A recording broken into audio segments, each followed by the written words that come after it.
Tonight on Huckabee. Crisis on the border. The White House says border security is stronger than ever, but patrol agents say they're overwhelmed. There is no way that we can keep up with the amount of people that are crossing. And it's not just unaccompanied children coming across. You're not seeing the terrorists that come from these other countries. The real story on who is coming to America. And rockets fired into Israel. Israel retaliates with airstrikes. We will defend ourselves, and we will win. How far will Israel go to stop Hamas? Plus, the American people are witnessing the greatest lie that is cleverly orchestrated by President Obama and his whole administration. That was in 2010. Tonight, John Voight is back with the governor with a new call for Americans to stand up.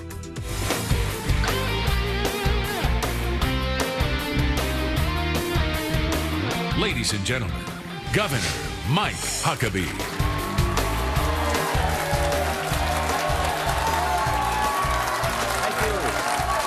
Thank you.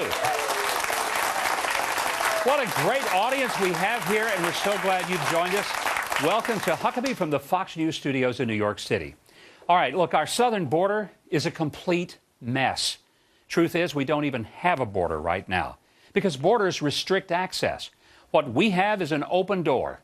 President Obama told us that we could keep our doctors if we like them, and we could keep our health insurance, and that we would pay $2,500 a year less for it. He said Benghazi was caused by a little video, and he told us that he'd get to the bottom of the IRS scandal. The same president said there was a red line in Syria. He said our borders were more secure than they've ever been. His Justice Department pursued conservative filmmaker Dinesh D'Souza, but not the people who botched Fast and Furious. This president also made this absolutely bogus promise. I have a track record of transparency. I'll make our government open and transparent. We'll do it in a transparent way. I want transparency. I want accountability. So that the American people can be involved in their own government. Let me say it as simply as I can. Transparency and the rule of law will be the touchstones of this presidency. Well, in reality, this administration makes the darkest days of the Nixon administration look like a glass-bottom boat off the Cayman Islands. In the disaster along our southern border, border agents, HHS workers, even volunteers are told, see nothing, hear nothing, and speak nothing. The press are given strict rules as to what they can see, record, ask, and report. Which leads me to ask, what's worse, a president who thinks that he can suspend the First Amendment, or a compliant and cowardly press corps that goes along with this abuse of office? I fully understand that no elected official is required to help load a gun pointed at his head. No law says a person has to answer questions or grant interviews, especially if one knows the reporter is biased and incapable of getting the story right. But public facilities using public money and run by public employees are the public's business. When Congressman Jim Bridenstine of Oklahoma attempted to visit the warehoused illegal immigrants at Fort Sill, Oklahoma, in his own congressional district, he was told he couldn't come. Now, later he was told he could come, but he was given a long list of restrictions. Are you kidding me? Folks, we elect Congress to ask questions and to have oversight of the way that our money is spent.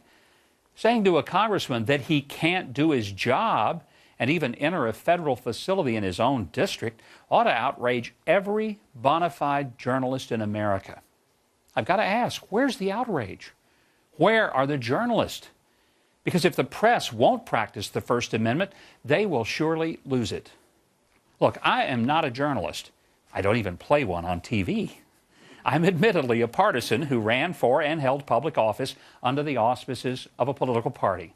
I readily confess my point of view, but there are too few press people left who will scream out loud when a president lies and covers up the activities of a government that's supposed to be serving us. This week, 38 journalists with the Society of Professional Journalists did send the president a letter that lays out their case for how this administration has stonewalled the media from getting accurate information and access. Well, finally. Now, as for the immigration mess, I'm genuinely sad for the babies and the little kids who are virtually tossed over our border so they can try and get a foothold in a free country. But if this is a humanitarian crisis, then it's the president's lax policies that have created it. And if it's urgent, the president ought to stop playing pool with his buddies, cancel some of the high-dollar fundraisers for his political cronies, and get down in the middle of it and show some leadership to take charge of it instead of just taking checks from big donors. President Obama's actions would be the equivalent of going to New Orleans in the height of Katrina to eat Creole food, but never visiting the Ninth Ward, the Superdome, or the Convention Center. And the press needs to hold him accountable. Or we may lose this great republic because the watchdog has become a lapdog. If thousands of babies in diapers and little kids can get across our borders, do you not wonder how many terrorists are walking across every day? And this president and a compliant and a blind press should be held accountable as co-conspirators.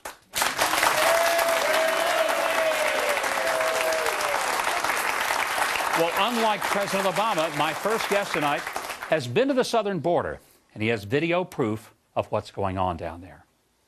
Right now, there are Border Patrol, tons of them, in that preserve trying to apprehend the families that are coming across. Move over to the right. You'll see this park. It's completely empty. But today, before 5 o'clock, it was filled with Border Patrol and constables. Where they've gone, I have no idea. It's completely empty. And this is what scares me to death. Over there, you have Mexico, and that's the Rio. And you can see the lights on the cars. Those are all scouts, and they're little dinghies. And they've got little boats that are coming across and wave runners, and they keep on going back and forth. And that wave runner is bringing over drugs, and it's bringing over people. So while we're over here trying to get families, we've got everything dangerous coming through on the right. Well, joining me now, just back from the Mexico border, is filmmaker Dennis Michael Lynch. Dennis, great to have you back. Thanks for having me. What you have put together is the most remarkable video that I've seen from anywhere. You've seen this not just recently, but over the course of the past several years as you've documented the immigration crisis. What troubled you the most from your most recent visit? My most recent visit is actually a life-changing event for me. I have seen so many things take place over the last month, especially my last visit a couple of weeks ago. With 4 children, I'm concerned. Our country has officially fallen off the cliff. From a disease standpoint, hundreds of thousands of people have crossed the border, and they have not been checked for any diseases. And we are starting to see Border Patrol agents are the first ones to be affected. Just last night, a Border Patrol agent was hospitalized for bacterial pneumonia. This is going to continue, and when it's really going to hit America square in the face is when school starts in September. We're going to be flooded. The schools are not prepared for this. The school nurses aren't prepared for this. I have been not only to the border, I've been talking to schools, especially where I live. They're looking at me like deer in headlight. What are you talking about? You mentioned about how the media is failing its job. Most Americans don't know what's taking place. So we're going to get hit really hard with that. We're at the point right now where the Border Patrol Union is telling the Border Patrol, come to work with gloves, an extra pair of clothes, shower before you leave, so this way you don't contaminate your children and wife at home. Governor, when I say this is a life-changing event, I'm at the point right now where I say America is in more trouble than it's ever been in our lifetime. You got some video and interviewed one of the Border Patrol agents. We can't show his face. We obviously can't identify him. He'd get fired on the spot if he was identified. But this is very revealing of what you just said and validates what you just said. I want us to watch it, and then we'll get your comments. The health check, the health screening that we see is we basically just ask them if they're feeling okay, if they're sick. So there are reports right now that the kids being put into these detention centers or these holding centers, that they are getting immunization checks. Do you have any idea if that's true or not? I have not seen one child sent or had any sort of medical staff come and check the children. I've seen numerous families come in and go out, and nobody has touched them in any way, shape, or form.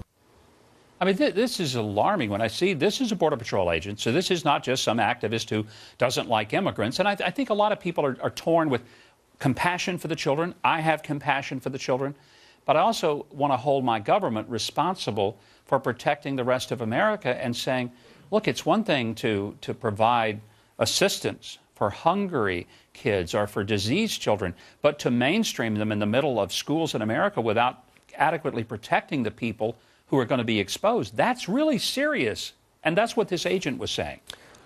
Our immigration laws were designed for two reasons primarily. One is to protect the American worker from unfair foreign competition, and number two is to protect American lives and health. That's not happening. Until we remove the incentive for people to come here, which is the ability to work, this is going to continue. I promise you that. Everybody's got their eye on the wrong thing. We have to remove the incentive, and we need to protect the border better than we are right now because the Border Patrol is changing diapers. Dennis Michael Lynch is with us with some exclusive video. You do not want to miss it. We'll be right back. If you'd like to comment on tonight's show and share with me your thoughts, I welcome your response. Go to my website, MikeHuckabee.com. You can connect with me on Facebook, sign up to follow my regular messages on Twitter, or leave comments on the feedback section at MikeHuckabee.com.